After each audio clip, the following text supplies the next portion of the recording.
Hi everyone, it's Waffennacht. This time I'm bringing to you a special build, a Stamina Nightblade that was inspired and helped made with Paul Simon PS from the forums. He came to me and he's like, I'm looking for a Nightblade PvP tank build. I happened to be working on something just like that when he was talking to me, except for he goes, I want to use Thews. I was like, well, I don't have Thews, but I might as well incorporate and see what I can come up with. And I fell in love with the build. So here it is. I like to call it Berserker. The sets are Thews of the Harbinger, 5 of those. Zaan times 2. Blessing of the Potentates, 2 and 3. Shield of the Trainee with a health glyph. It should preferably be infused. A 2-handed Greatsword of Vateshran and Malacath. The race is Nord. It's a vampire. It's 5 heavy, 1 light, 1 medium. Preferable traits would be all sturdy. I have impenetrable. I'd also either like divines or infused. It's using sugar crystal skulls. The jewelry is 3 infused traits with potion cooldown reduction glyphs on them. That's a huge part of this.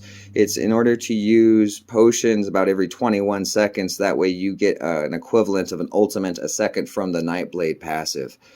You use Potentates to reduce the cost of the shield wall ultimate or spell wall.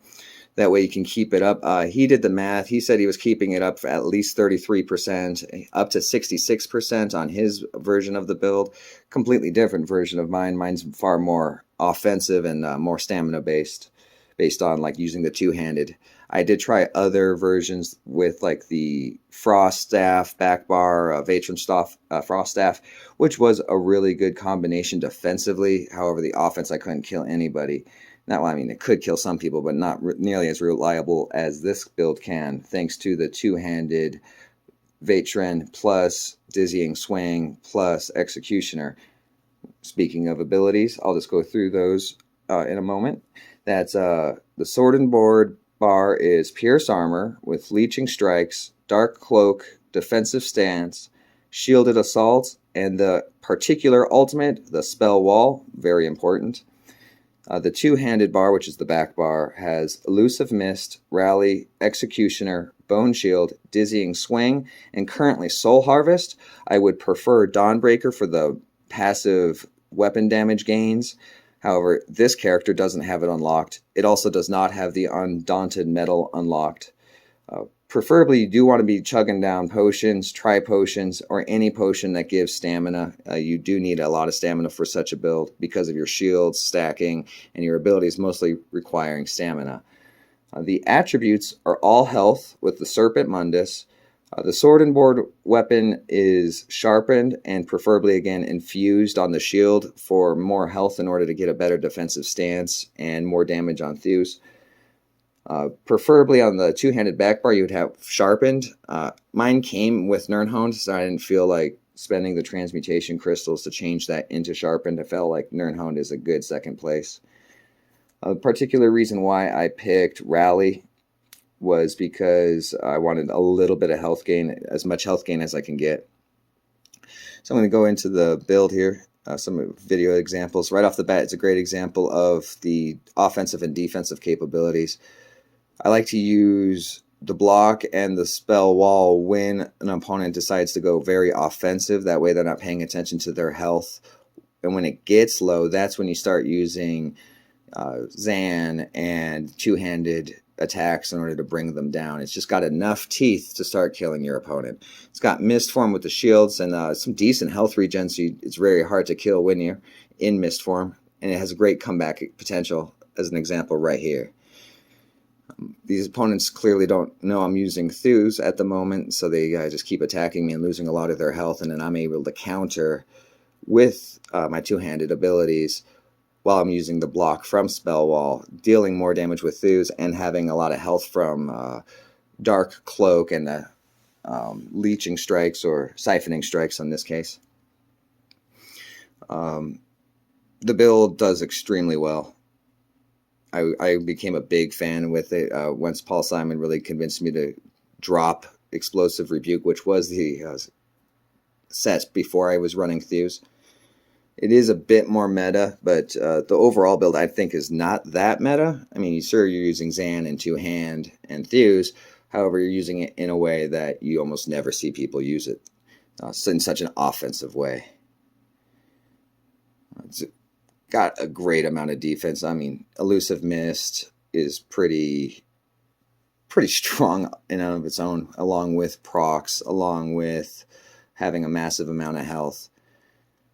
I go back and forth whether I not want to use like Exhilarating Drain for the ult and health gain, because I do feel like one of the shortcomings of the build is a spot heal. That's why I have the rally and the strikes, just to get as much healing as possible with Dark Cloak. I found overall like not any one particular part of the build is what gives you kills or keeps you survivability. It's all of it put together.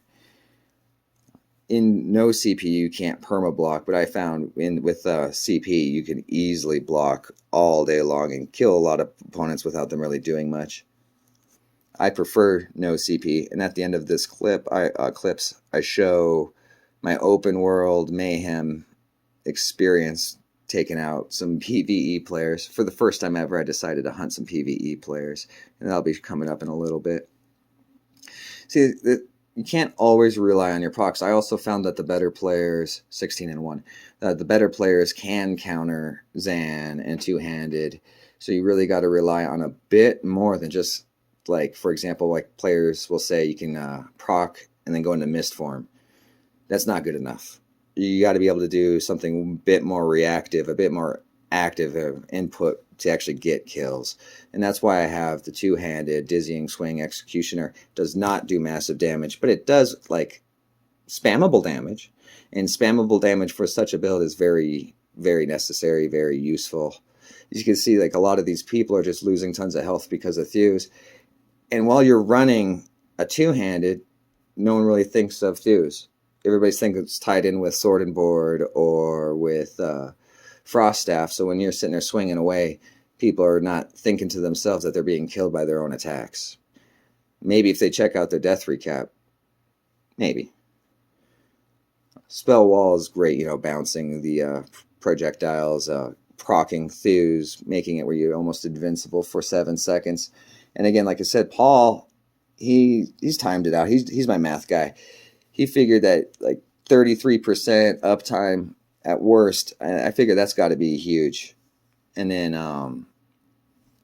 it's probably higher than that. And then you can also just do normal blocking. When your ult's not up, do normal blocking when you have to, and that's going to prevent a ton of damage and deal more damage. You'll end up killing people you're not even paying attention to because they're trying to attack you from behind. The Executioner is great. Again, you're not seeing huge numbers, but it's enough to deal damage, and that's what you need.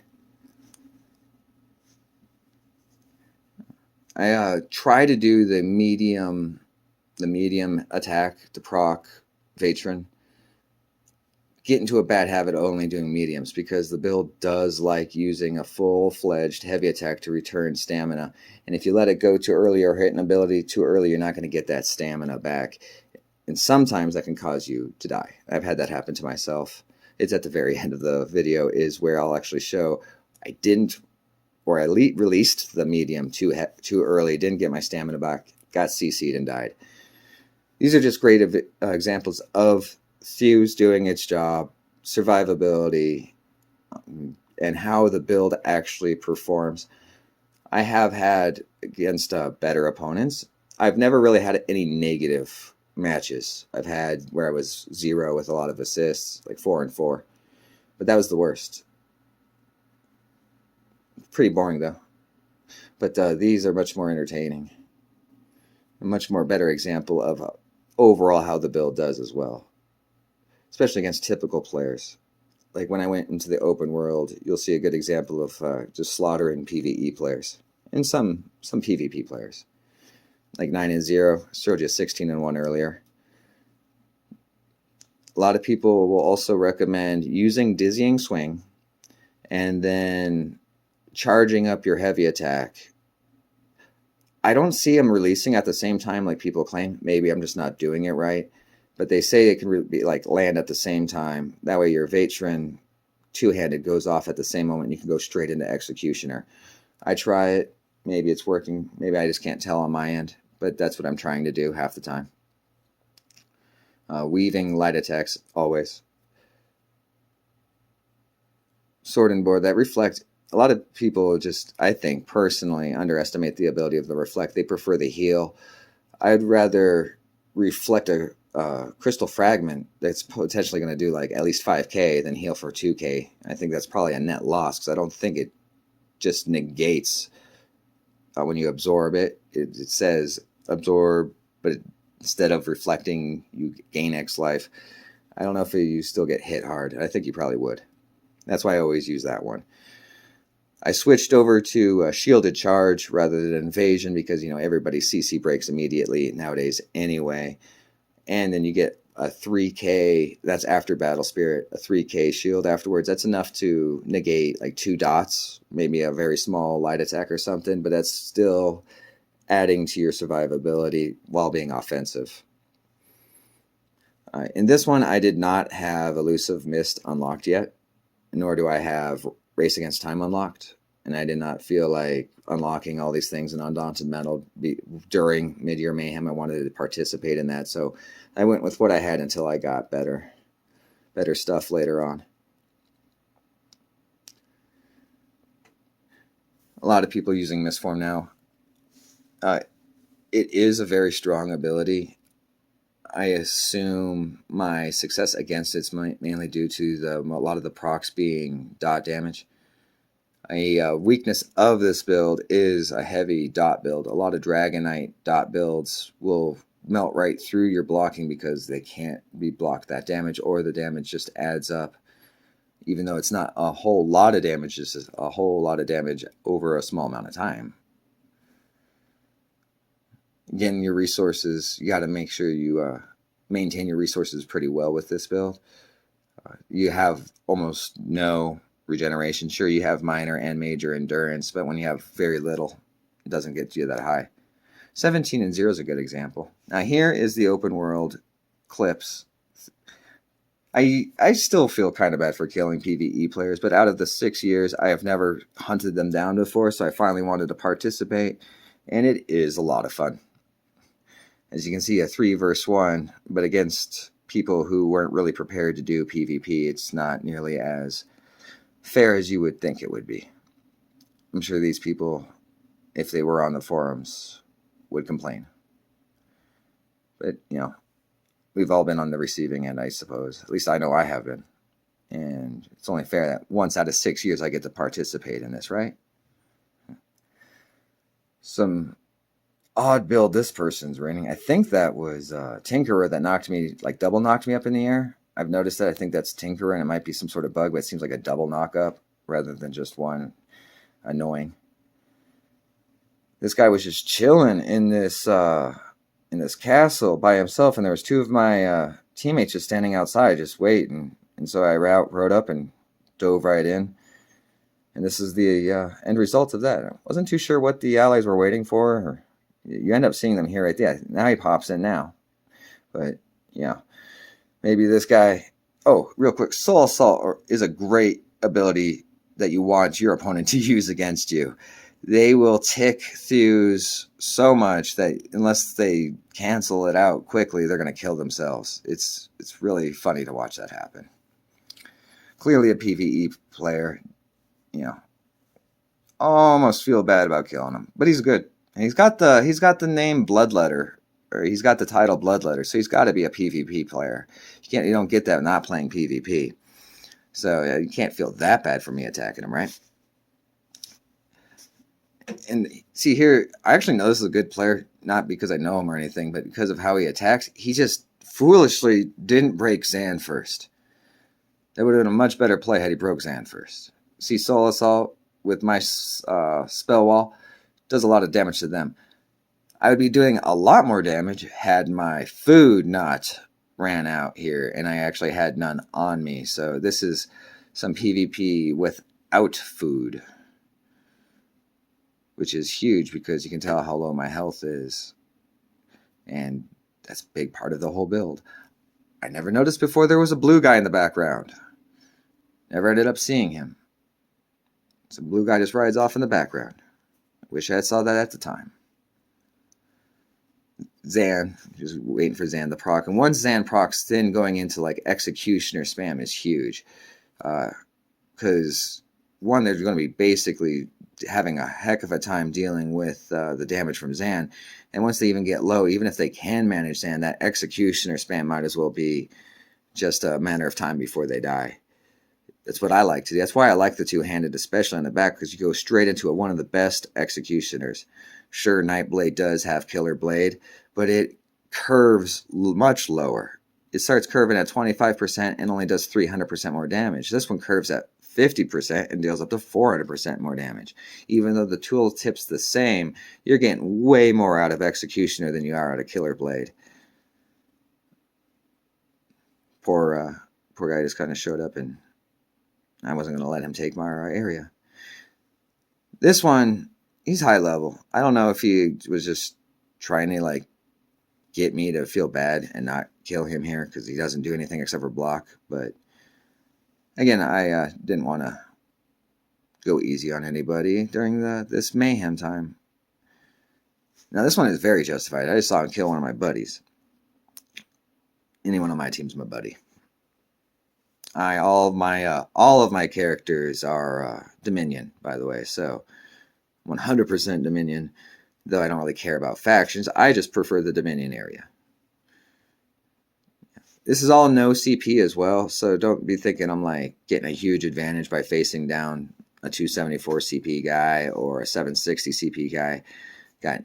CP's got nothing to do with this, at least. Which we should enjoy these builds while we can, because with the upcoming changes, a lot is going to change. I've read a lot on the Discord about some like 10,000 HP regen and everybody being super tanky. So if it stays the same, I expect a lot of builds that were viable to no longer be viable. And here's that great example of where I make a mistake and die when I'm 1vxing. This dude's a tank, but I kept attacking him because I knew I'd eventually knock him down. And then his buddies come to help, and they become the new target now. So I'm thinking there's 3, but now there's 4, at least. I thought there was a lot less is when I engaged here. And so I kill him. I'm feeling pretty spunky. Feel like I could maybe get a really great video, maybe me killing 4 or 5 opponents. No, that's not going to happen. I'm doing pretty well. And chasing one guy, which I feel like was probably a big mistake here as well. Focusing on this guy when there's other people behind me. I don't seem to be using line of sight nearly as much as I should be. And right there was my heavy attack that I canceled, that I needed, that because I have no stamina, I get CC'd, and I die. Have a great day, guys.